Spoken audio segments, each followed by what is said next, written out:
3, 2, 1. Hello, welcome to the Creative Writing Life podcast. I'm Justin Sloan. And I'm Paul Zeidman. I'm happy to introduce our special guest, B Earl, writer, filmmaker. Oh my goodness, he wears so many hats. Ben, thank you for being on the show today. Well, thanks for having me. I'm always excited to talk about cool stuff and what a day it is. Our Daredevil and Echo series wraps. The conclusion drops today, so I'm really happy to be here. And it's a nice little moment to say goodbye to a series that we wrote and be able to talk about it here with you guys on this podcast. Fantastic. So, There we go. Yeah, that's why we wanted to bring you on. We're excited. We've had you on before, but back then it was talking about other stuff. And so now let's focus more on the comic side of who you are, which, as you just mentioned, you've been accomplishing some really cool stuff lately. So we'll dive in shortly. But first, we always do like a what are you reading or listening to or whatever. And so I will start with that. Let me look up the exact title so that I have it here, which is I've finally been reading the Ronin comic, the Ninja Turtles one. You know what I'm talking about? Oh yeah, yeah. The Last Ronin. Yeah, Teenage Mutant Ninja Turtles, The Last Ronin. And that's awesome. And the game, they're making a game out of it. So that's going to be exciting. And so I'm very much, as a gamer, looking forward to seeing how that turns out. Okay. Well, as I was saying before we started recording, just got back from dropping our daughter off at school. So really didn't have a chance to watch much, but there is a show on Max that I've been enjoying. It's called My Adventures with Superman. It's an anime style reinterpretation. It's kind of like, Clark Kent, Lois Lane, they're both interns and Jimmy Olsen, they're all interns at the Daily Planet. And he's just kind of learning about how to be Superman. It's fun and, it's very lighthearted, but I think they're doing a great job with it. So I think it's still the first season. They're probably like 6, 7 episodes in. So, if you enjoy Superman, you enjoy anime, you can't go wrong with this one. Nice. Well, I don't know. I would rather talk about I've been on a Cronenberg kick. I feel like Videodrome and those sorts of that's where my head's been. So I haven't really been reading a lot of comics at the moment, other than sort of just some stuff for research. But yeah, what have I been watching? I just watched Videodrome, Man Bites Dog, and Naked Lunch. So that's kind of what's been in my sort of brain house. a nice wide variety of films right there. Yeah, some really weird artsy film school stuff. Can we curse on you? No. Try to keep it PG. Sure. Stuff. I think stuff is good. So yeah, I'm on an old school film Very ride. Cool. Very cool. So Ben, so it's all about the comics today. So tell us how did you get into it? Because a lot of writers want to get into comics and they all think, well, I need to have an artist or how is it different from, writing a book or writing a screenplay? So, kind of take us how did you get started and kind of how did you develop some of the projects you worked on? And you also mentioned Daredevil Echo. How did that one come about? Well, let's go back to kind of the beginning of it all, right? I think, as people say in Hollywood, right, it's not what you know, sometimes it's who you know. But you have to know. So the marriage of both, what do they say? Luck is timing and opportunity. And I think that was really what it came down to. I got into comics actually through film. I was a huge comic book kid. I've always been in comics, has been such a big part of my life. I love the format. I love, the sequential art storytelling where that exists in no other. Film is very different because of the persistence of vision, right? Comics, you can do so much different new stuff. So I worked in a documentary on comic books in the early 2000s that got into Comic-Con as an official film selection called Sex, Lies, and Superheroes. And for me, it was like a dream come true. I got to interview all of my favorite, comic book artists and writers. From John Byrne and Neil Gaiman, who obviously is also a prose writer, but is a balance between the worlds. And Frank Miller, Jimmy Palmiotti, Amanda Connor. It was an incredible opportunity that got me thrust right into the world of comic books, but from the film side. And then in that, I ended up meeting a good friend of mine now, Jim Kruger, who was at Comic-Con in, I think it's 2002. And Jim and I just, became friends. I ended up moving to Los Angeles, and I said, I really want to start up a community about, bringing my friends in film and my friends in comics together. And this was in 2008. I was watching, sort of bubbling of comic book IP becoming this thing in Hollywood, but unfortunately, nobody really understood the medium of comics, as it was. Everybody, oh, it's a storyboard. And I'm like, no, it's not. Please meet real comic book artists and writers and have a better understanding of what that means. And then that grew into a much bigger thing that started throwing these parties at Titmouse Animation Studios, ended up at Comic-Con with a panel, doing panels at Long Beach Comic-Con and what now is LA Comic-Con, having booths, like really building community around comics and storytelling in general. I mean, animation, video games, having folks from everything from Blizzard coming to the parties, DC, agents and managers from CAA to Gotham. I mean, it was a really incredible event. And, I never really thought anything of it other than I was connecting people in, the arts together to have a better understanding through like genuine connection, through friendships and community. But, as it were, that became the opportunity that I was able to utilize when I got introduced to will.i.am. And I know it's like, this is not a traditional path to how do you write comics? Like, well, first you must make a massive community in Hollywood that has real great traction and gets, like this is not a paint by numbers how to write comics sort of thing. But I would love to like backtrack on sort of what I see, happening in the future. But just on my journey alone, then was able to connect with will.i.am. Will said, "Hey, I've got this story, this film, this screenplay that I would really love to turn into a graphic novel. Would you be able? Well, first, do you like this story?" And I read it and I said, "Look, there's some incredible bones here. I think we could do something really special." So then he and I met up and talked about it, and ultimately I got a budget. I hired a team, and that became Masters of the Sun. That's a whole story unto itself about how it got published by Marvel, how I ended up, signing my comic for Stan Lee in the back, the sort of dark alleys of Comic Cons behind the room sort of thing. That was a whole story unto itself. But that birthed the journey that I'm on now, where when I was at Comic-Con 2017 with the Black Eyed Peas, we were the official Marvel party. Our book was, the Black Eyed Peas performed. It was how to launch a comic, like I was like, okay, check. Like, this is not your typical comic book release party. It was an amazing first sort of step out. And I said, if I never write another comic, I can say I did it. Right. And I had no expectations. I wasn't chasing writing comics after that. But what happened was Taboo and I connected up, and Tab, always wanted to do something with Red Wolf. And while he was in New York, he did a podcast with Joe Quesada. He said to Joe, and Tab and I had just partnered up to develop storytelling for Native and Indigenous in animation at the time. And we were looking, comics was something we always talked about, but we didn't really have a plan for it. But Joe said, look, let me introduce you over here to Tom Brevoort and the Marvel team, and maybe something can happen. Turns out we then ended up doing the Marvel 1000, a one page of Red Wolf.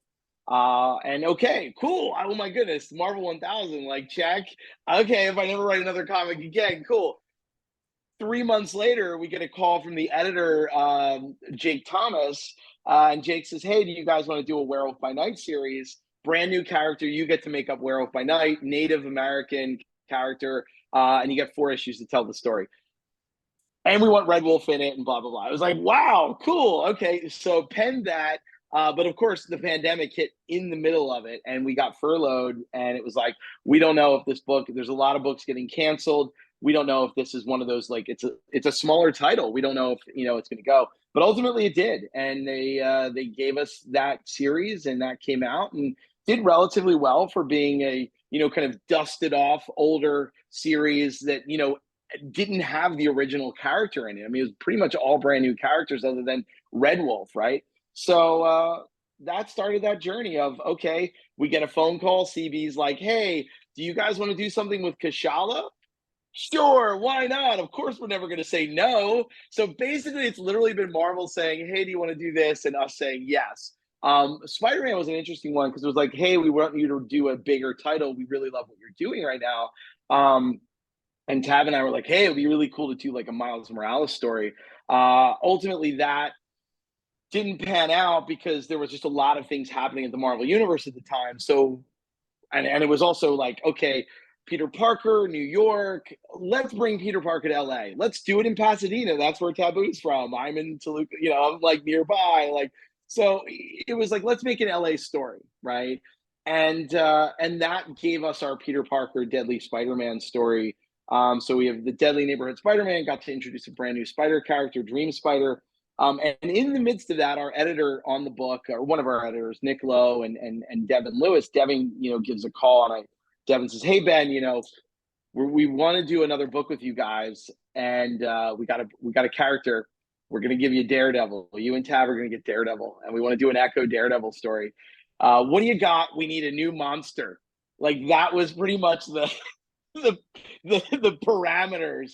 And I was like, man, I really want to tell a story of like, what if hell was under Hell's Kitchen, but I really want to weave in, like, I just had been watching, I was like really in this whole like Gangs of New York, like old New York phase of, how can I tie history and from hell? I was just feeling very gothic, so Tab and I, the way we work, I kind of throw them ideas, we ping pong back and forth, I pitch it out, and then it's like, all right, now we're feeling like this is cool, let's run. Pitched it to our editors, they loved it, and now you have the final conclusion of the Daredevil Echo series that comes out today. Wow, so there you go. That's the journey. That's great. I was going to say, it's not your typical, comic book fanboy journey. No, it's not. There's no struggling to like, oh, can we pay the printer? Can we get more than 10 copies published of this thing? No, it's a very different journey, and look, I've been really blessed on this journey. I mean, again, it is that, like, I was very fortunate to have connected with Will, but if I hadn't built and spent years, 10 years of like lugging comics to, sweaty comic book shops or backyard parties or whatever, and really building a network and a community and that sort of blood, sweat, and tears, that was my paying my dues, and the dues of, just being in Hollywood, understanding storytelling, and then getting the shot. I mean, I just come off of actually editing my first feature film. Corbin Burnson directed it. And that was when I went right from editing a feature film right into doing Masters of the Sun. So, I mean, storytelling is storytelling. And I think at the end of the day, you just, find where you can learn and cut your teeth and tell those stories. And ultimately the right avenue and output is going to be there for you when it arrives, to tell that story that you need to tell. Sure. Okay, so one last question, then I'll toss it over to Justin. So, okay, so Daredevil Echo wrapping up. Everybody wants to know what's next. Well, Justin knows. Actually, that's how Justin and I, it's funny because we met on this podcast and then we ended up working together. So we're doing an indie book right now. We're doing a project called Planet Quest. In the midst of that, just wrapping up the first chapter right now. It's a 5-chapter graphic novel. Looking to run about like 90 pages. So it'll be a one-shot story. Working on that. And got a pitch waiting in the wings, CB. We've been, me and Tab have been kind of playing ping pong, phone tag, back and forth between travel, Black Eyed Peas on tour, CB running around, me, traveling. Like, so we waiting on, when we can all sort of be able to sit down because we've got a pitch.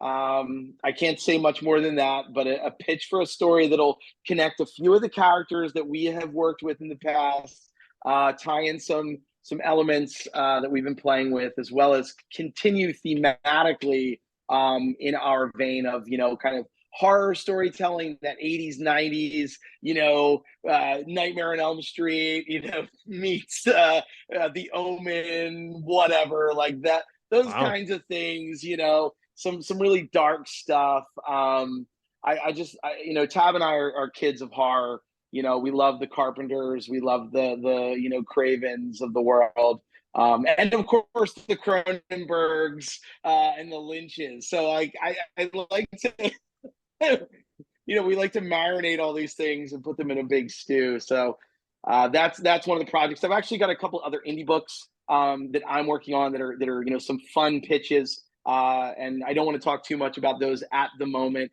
but right now, just a lot of really cool stuff happening. Also, an AI. Again, I'm also deep in the tech space, working on an AI assisted book that's kind of in the realm of Mad Magazine Cracked, with a good buddy of mine, Chillavision, who's a 3D artist and tech guy as well. So yeah, there you go. So keep an eye out for all that fun stuff. That is great stuff, Justin. I mean, I can't wait. I'm sure you've got some input on this project that the two of you worked on as well. Yeah, no, there's so much cool stuff coming, and we're so excited. And Ben and I had a great time at Comic-Con, where I got to pick his brain on all this fun stuff. And Ben's out there on all kinds of podcasts and talking at all kinds of events. So for people who like want more of him after the fact, just look him up on LinkedIn, and I'm sure you'll see a billion links on there. And Ben will probably have a website for us as well. But yeah, so I mean, Yeah. like sharing some of the excitement and stuff that it inspired me from our conversations, I think it'd be fun for the audience to hear more about just what's the difference of like writing in this medium versus writing that you've done elsewhere, and just sharing some of that excitement that we went through with Comic-Con. Like, what does it feel like? Well, as a writer, I think, and you probably can speak to this as well, Justin. I mean, a lot of times, you kind of get struck with that idea that you feel like, okay, this is cool. And for me, it's always kicking the tires on an idea, throwing it to a lot of people, and just seeing what people's reactions are, right? Especially when you're working in large IP like Marvel, you want to run it by your friends who are also fans, because I think, the difference between writing something like, for instance, what we're doing with Planet Quest, it's a little different because there's not that massive existing fandom, right? You can do something that you are able to be a little riskier with in some ways. Whereas with Marvel, you really have to service the fandom. People are going to love it or hate it. It's funny. I read the reviews, as one does, for better and worse. And, it's funny because but why though? This morning I read the review and it's like a 4 or 5. It was like, they freaking loved it. They got it. I'm like, wow, you get it. And then I go over to comicbook.com, and the same guy always reviews our stuff and always hates it. And literally wrote in the review, I ended up flipping the pages. And I was like, well, no wonder you didn't like it, because you're not reading it as a holistic point of view. This is not the comics that Tab and I do, that we've been doing with Marvel, are very much like they're one shots. It's meant to be read as a trade, right? So the fun of writing these sorts of books is like it very much fits my background as a filmmaker. I get to write a movie, right? And if you read Deadly Neighborhood Spider-Man, it reads as a movie. It reads as a one sort of arc that is self-contained. You can read the trade in 5 issues, 110 pages. You've got a story, beginning, middle, and end, and then we're out, right? It's not a sort of what Chip Zdarsky's been doing, and an incredible job, and he just wrapped up in his Daredevil run. But Chip had I think 2 years of telling this massive Daredevil story with Elektra and all this stuff, and and that to me is the excitement. Like, what I love is an idea strikes, and it's like, oh man, like I want to tell something like the Lord of the Flies, and I want to have kids, and I want to have monsters, and I want to have, and it becomes like just pulling ideas. And then my process is, once I start marinating on that, right? Like once I start like kicking it around and maybe telling some people, pitching it to my son, seeing if he, goes, yeah, that's cool. But now he's so into basketball, he doesn't care about Spider-Man. I don't know. That's weird. No, he still loves Spider-Man and Daredevil.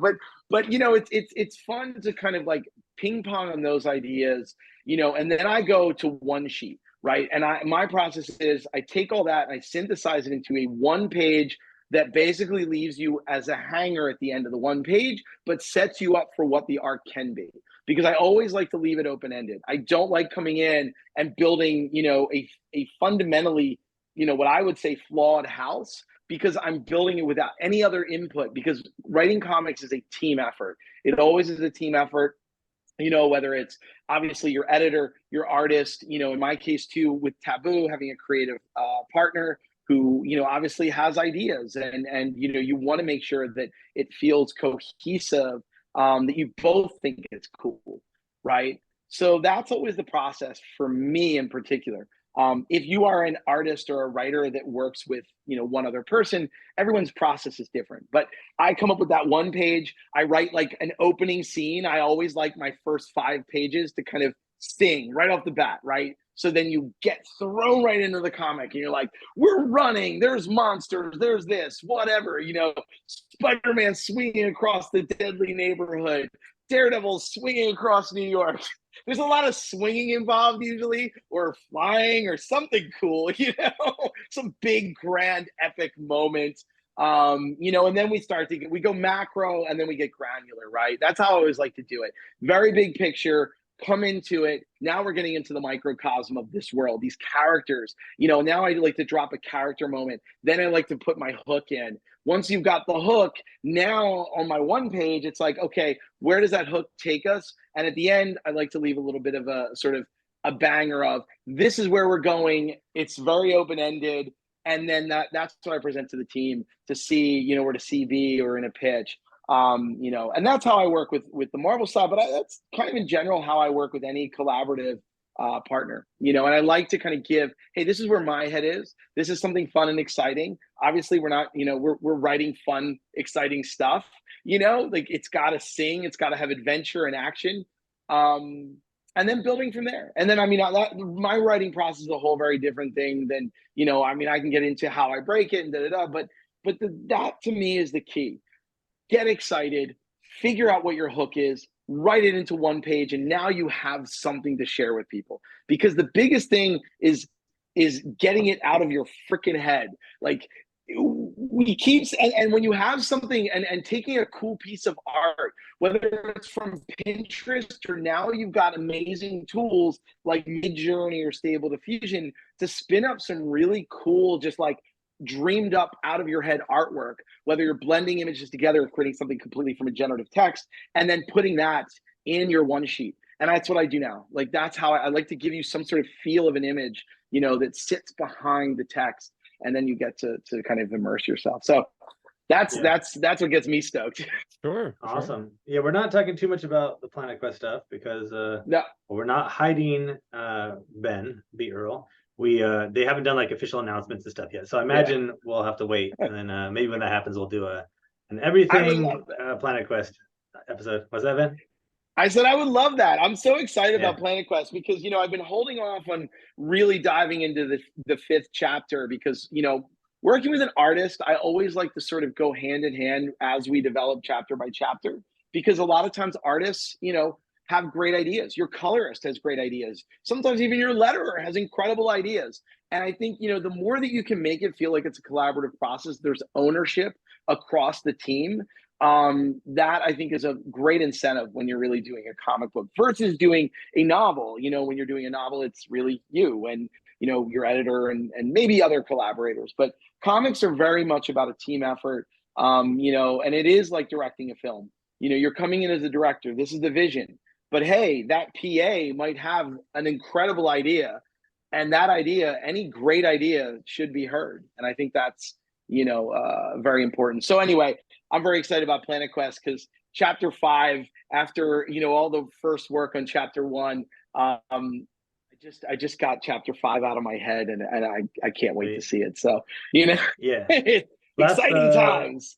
Last question on me for this then is so working with us, Galactic Entertainment, Planet Quest, versus working with Marvel or whomever else. Do you see like big challenges, big differences? Do you approach it in different ways, or is it pretty much all the same? I mean, look, the biggest overall challenge is Marvel has an existing fandom, right? And it's an existing fandom that is fervent and has movies and has, there's already a massive IP around it. So you have to come in some way with, I don't want to say kids' gloves, but you definitely don't want to come in and break all the toys in the sandbox and then put them back broken, right? At the end of the day, when you're writing for Marvel, you're coming in and you're really creating something that can exist but you're putting the toys back in the sandbox for someone else to play with. And I'm not saying that that's different with Planet Quest, right? Where we're working with Galactic Entertainment and Planet Quest, we're building something brand new. So we're getting to be at that inception moment of like what Lee and Ditko and Kirby were doing when they were just like going, oh, this is a cool character. Let's make some cool stuff, you know, and we hope the fans like it. You know, this guy who's spidery and he climbs on walls, and then all of a sudden Spider-Man, you know, not all of a sudden, but that's the thing, right? So, you know, there are different approaches. There's always going to be different challenges. But at the end of the day, and this is what I would say in any medium, you tell the best story that you can. Tell the story that you care about, that has meaning to you, that you get excited about in the morning and you go, man, I can't wait to get back to it, right? Like, and that's what you should be doing, whether it's with Planet Quest and Galactic Entertainment, whether it's with Marvel, with DC, whatever world you're going to work with, or whether it's your own world. If you're going to get up and say, I'm going to build my own story and world today, make sure that it's one that you are excited about and that you care about and that you really believe has your point of view, because that's the difference between being an artist and being a technician, right? If you want to go in as an artist, you want to have a point of view, and that's what's going to separate the real artists and the real people that are going to come into this world of art and creativity versus the people that now are ultimately potentially going to be replaced with AI systems, right? There's going to be a lot of AI systems that are going to replace a lot of the mundane sort of machinery. And there's a lot of technicians out there, even in the creative arts. So my biggest, you know, kind of thing to leave us all with, and you know, is really, if you want to start a career in the arts and the storytelling, start your journey and find yourself. And that's going to be the thing that separates you from the technicians. And there's been a long time technicians have had jobs in this creative business, but that's going to go away within the next 5 to 10 years. And it's going to be a very different landscape we're going to be seeing in Hollywood and in creative in general, YouTube, all of it. You go where your audience is, and your audiences are going to want to hear what you care about. And that's why they're going to gravitate to you. Awesome. Paul, you got anything take us toward the end here? Yeah, I got 2 more questions for you. So the first one is kind of like about the craft. So how would you compare writing like, you know, a 5-page story that's in the, you know, the collection of stories in the comics, as opposed to like a 4-issue limited series? I mean, because you were talking about like creating that one sheet in the beginning. I mean, is that kind of what you do for both of them? And I guess with the 4-issue one, you have to really expand on it. But do you know, like, okay, I know how issue 1, I know how each issue is going to end, as opposed to like, you know, a 5 or a 6-page story in a collection. I mean, how do they compare? And like, is one more challenging? I mean, some people would say, oh, it's a shorter story, so that's going to be easier. And sometimes it's like, no, this is actually a lot harder. No, it's much harder. And you know, look, most writers like to write, right? I mean, once they start writing, they just it's a lot, you know, there's there's nothing wrong with that. And I think there's comics are in a lot of ways more comparative to poetry and film than they are to novels and, you know, other formats of textual you know, storytelling. So for instance, Edge of the Spider-Verse got to write a 10-page story. Okay, cool. Well, a 10-page story still needs to have a beginning, middle, and end. You need to leave your audience with something of satisfaction. And at the end of the day, you also want to give them something that's going to go, I want more, right? And I feel like, you know, we accomplished that in the Edge of the Spider-Verse. It was a Dream Spider story. And for me, it was, okay, how do I give Dream Spider just a little adventure? Just a something but that little adventure sets up an entire journey. And it's about characters, right? So if you focus on characters, you're going to have an opportunity to be able to figure out, well, how far do I want to explore these characters? How far do I want to take them? Because those characters are what are going to ultimately dictate sort of that arc that you need to give them. So in Edge of the Spider-Verse, really quickly, it was, again, I always start with 1 page, whether it's a 4-issue, a 5-issue, Deadly Neighbor was a 5-issue. That's the initial inception. Once that gets accepted, right, in this case of Marvel, once that gets a green light to say, we love this is a great story, let's go explore that further, that's when I then go into a 5 to potentially 10-page treatment that really beats out what happens in the issues as well as the arcs. It doesn't get too deep into the weeds of each issue, but it sort of gives a general overall about what that issue looks like, right? So, and then I go to my next process, and that's really beat boards. This has to happen in issue 1, issue 2, issue 3, issue 4, right? And this is the banger. This is what hangs us on each ending. And then this is how they all weave together. And then, my process again, it's really about macrocosm, microcosm, right? We get very big, broad stroke, throw some paint on the canvas, and then start getting into what am I seeing? Does that look like a horse? Cool. Because for me as a writer, it's a discoverative process. It's always discovery. It's always, looking inward and looking outward. And I think, process wise, it was funny. I just read this like quote from Greta Gerwig saying, "Oh, as a writer, you need to feel this," and I don't agree with that. I think feeling is great, but you need to listen. And I think that's what it comes down to, whether it's listening to the people around you and then also making your own choices from that listening, right? Like knowing, but I think when you really are in a flow state, very bro techie word, right? But you really are listening to a source.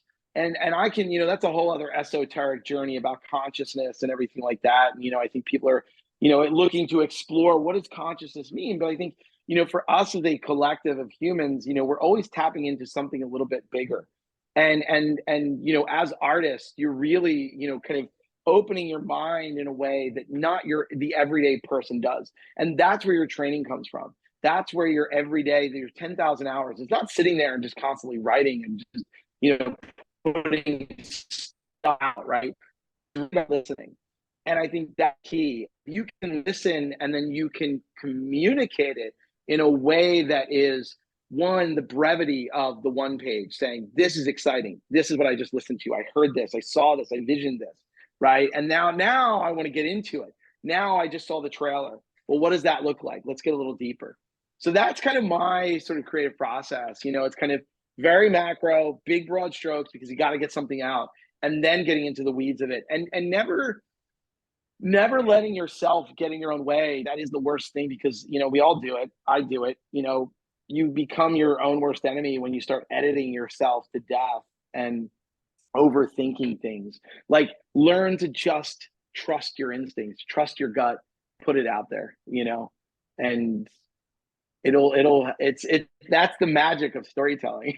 yeah, that's great stuff. Okay, so last question. Okay, you talked a lot about Marvel. So you get a call from DC. They say, "Okay, we want you to write a 4-issue limited series, but it can't be any well-known character." Do you have someone? Do you have a character that you would want to do, or if you had your choice, who would it be? That's a really good question, because I mean, DC wasn't, DC's always been the gods, and they're, deep diving into like what characters. I think, look, Joker has always been my favorite character for all, right. But that's a really well-known character. So, sure. And so many people have taken their crack at Joker, and, but for me, I think, what I would look at I would love to write a villain. I think Black Manta is an interesting one. And I think Black Manta, I recently found out that Black Manta supposedly, is autistic, and they really, like, it was sort of hinted at, and then it became out, that Black Manta, that's where a lot of his sort of character comes from and how he acts, and my, without getting into it, like, I've family that are in that spectrum of things, and it's an interesting space to explore. And I think writing a villain, but not from a villain sort of point of view, writing it from a human point of view, and writing Black Manta from that point of view, and writing it from how he sees the world and his why, that to me would be interesting. So yeah. That's great. I mean, because you never know who you're going to pick. No, you never know. I mean, I wasn't expecting that question, so that was definitely like, like I just had to pull that one out. Like, I haven't really thought that much about it, but yeah, that's who I would find interesting. But okay, well, now that the wheels are turning, that's a perfect time to thank you for being on the show today. No, thank you guys so much. I really appreciate it. I love to have the ability to talk about the craft and relate the journey and hopefully inspire other people to just get there out there and just make it. Go make your one sheets, write up your stuff, get excited, create cool stuff and have a point of view and know why you're trying to tell that story, why you are telling that story. Because I think, we're in a very interesting time where dreaming up ideas through generative text is going to become something that is, a lot more commonplace, and how you can create this and your ideas are not that's the copyrightable stuff. Your ideas are not able to be compromised by an AI. Your vision and your perception of the world, that's the thing that's going to be the secret sauce. Excellent. Right. We know Ben has to run, so Ben, before you go, is there any way you want people to get in touch with you, websites, what have you? Yeah, well, I mean, I'm obviously LinkedIn, B Earl on LinkedIn. You can find me there. I am B Earl. No, wait, IamBeEarl.com is my website. So, more on the tech side of things, speaking. I think I'll be over in Europe speaking. I'm waiting to hear about that in November. So for all the European folks, I'm talking with MetAms about speaking there. And then I've got B Earl Writer on Instagram. I think it's B.Earl Writer on Instagram, and then B Earl Writer or B_Earl Writer on Twitter. So I don't really use Twitter too much, or whatever it's called now, X. I'll be honest, I didn't even download the update because I don't want an X in my apps. I just don't. Yeah. To me, it looks stupid and ugly. So whatever. That's my point of view. Trying hard, that guy. Awesome. Anyway. Cool. So yeah. All right. Well, there you go. Go check out all of B Earl's work, and we got some new comics that just hit by the time this episode airs a week ago or so. But Daredevil and Echo and all the cool Spider-Man stuff you've been doing, and lots of goodies. Yeah. So, and soon some Planet Quest stuff. I don't know what soon means yet, but soon. Yeah, we're working away. It's a really exciting story, and I think it's one of those things where when it comes out, it's gonna be right. It'll be baked. The cookies will be baked, and you're gonna love the cookies. So get ready for those cookies. There you go. And listener, if you could also leave reviews for our show and spread the word of mouth, that's always appreciated. Once again, I'm Justin. You can find my books on Amazon. And I'm Paul Zeidman. You can check out my screenwriting blog, MaximumZ.blog. I'm also got my books on Amazon as well. I'm on Twitter at Maximum_Z. I'm also on Instagram at Pez Screenwriting, PEZ, screenwriting. Like he said, he's Justin, he's Ben, I'm Paul. This has been the Creative Writing Life podcast. Thanks for listening. Stay safe, stay healthy, and most importantly, go write something.